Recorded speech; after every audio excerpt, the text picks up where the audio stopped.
morning and welcome to Rising. Thanks so much for watching. It is, what day is today? Wednesday. It's Wednesday morning. Midweek. How about that? And we made it halfway through. How you doing? Halfway through this just joy fest.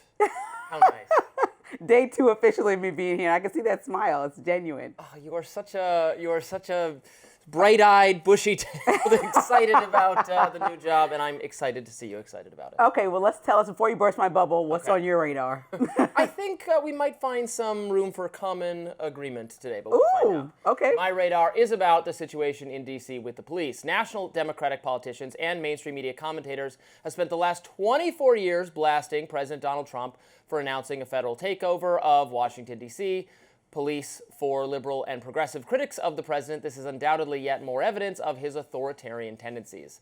Former House Speaker Nancy Pelosi, for instance, condemned the president's move as a deliberate distraction from his incompetence and accused him of hypocrisy because his failure to deploy the National Guard 4 years ago is what contributed to January 6th.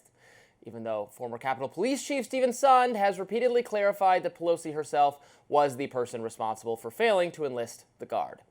And on CNN, Abby Phillip described Trump's takeover of the police as akin to Batman coming to save Gotham, as if that's a bad thing. Let's watch.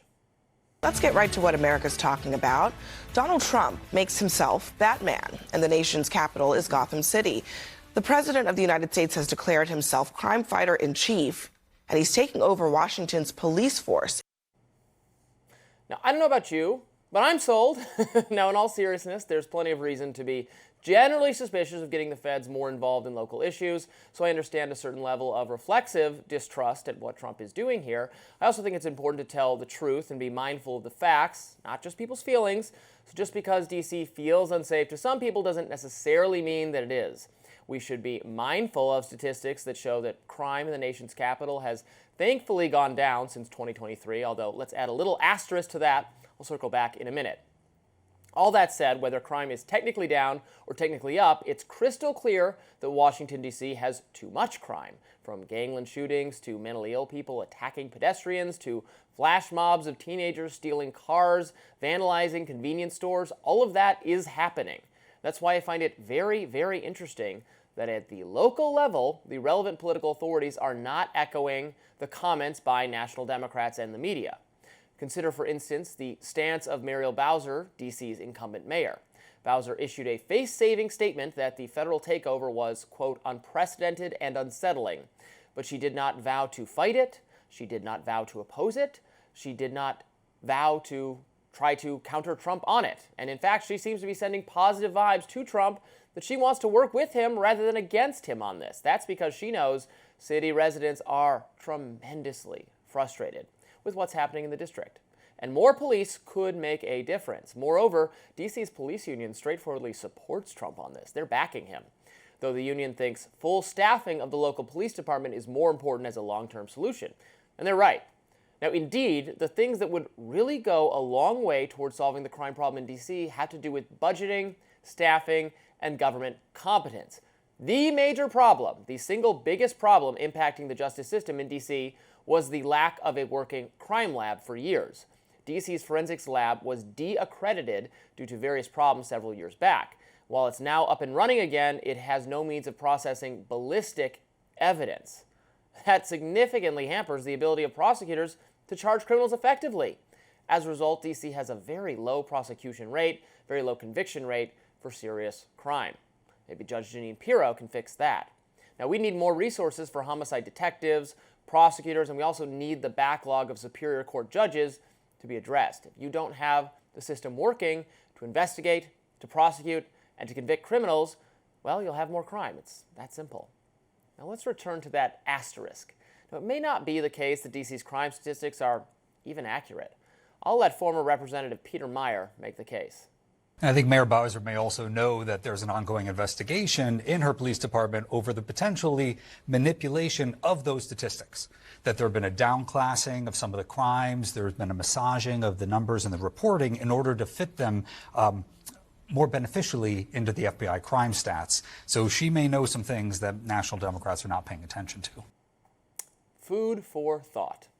And I, of course, also want to congratulate former Representative Peter Meyer on his awesome flowing locks. Love the hairdo. What about me? You didn't say. You look lovely as always, Lindsay.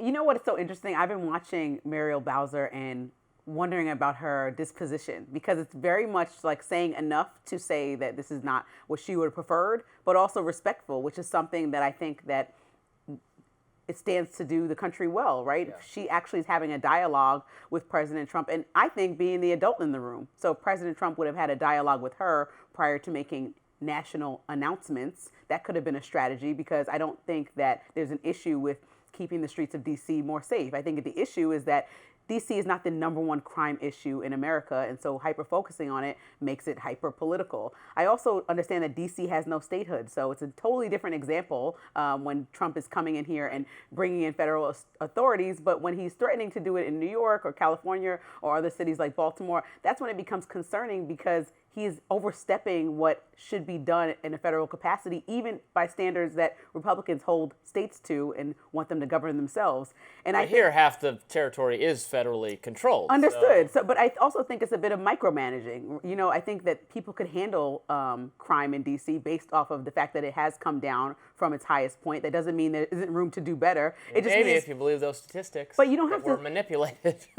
The biggest thing, I think, is when Trump does this press conference and says he wants to give police authority to do whatever they want. I think for me that's concerning, because it's going to raise a slew of constitutional issues. I also know that you and I agree on stop and frisk and that being a poor policy.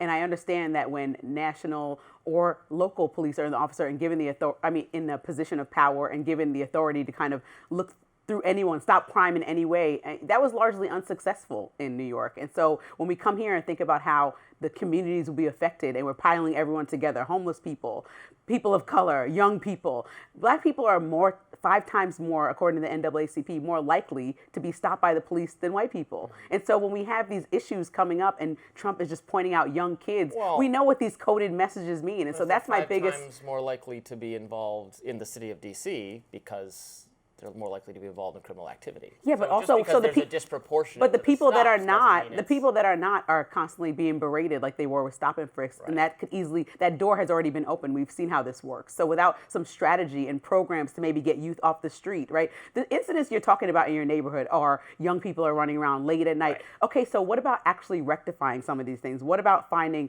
things or activities for young kids that don't have things to do to be occupied? What about trying to find rehabilitation programs for homeless people that are on drugs? Sure, I support all that. I want to hear solutions. All those things were shut down as a result of COVID governance, and that was a huge mistake, because the crime problem we have now is a direct result of closing down after-school programs, community programs for at-risk youth. We now see the problems with that.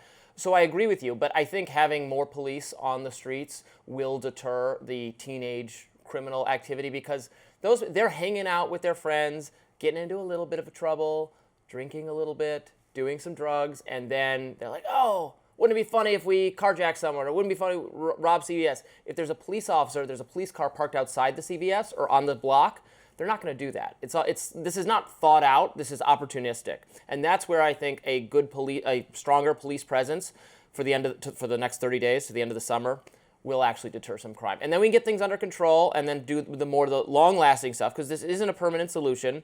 We need to staff the actual police, which is what Mayor Bowser and the police union has said, and we need to get this ballistics running at the crime lab, for goodness sake. That's the main one. The main issue for me, and I know we have to go, is that you're just scattering people. You're scattering the homeless people. You might be scattering people who could be potentially criminals. Yeah, they might get out of D.C. for 30 days, but then they'll go to Virginia and Maryland. So what are we talking about? You're not actually getting them out of town. You're not providing solutions for, long-term effectiveness. And so that's my biggest issue with this entire bombardment of D.C. Well, the homeless issue is hard, because it's hard to get people to take antipsychotic medication who are in a very difficult mental health or drug place. Yep, so President Trump is nominating who he wants to lead the Bureau of Labor Statistics. Stay with us. We'll talk about it next.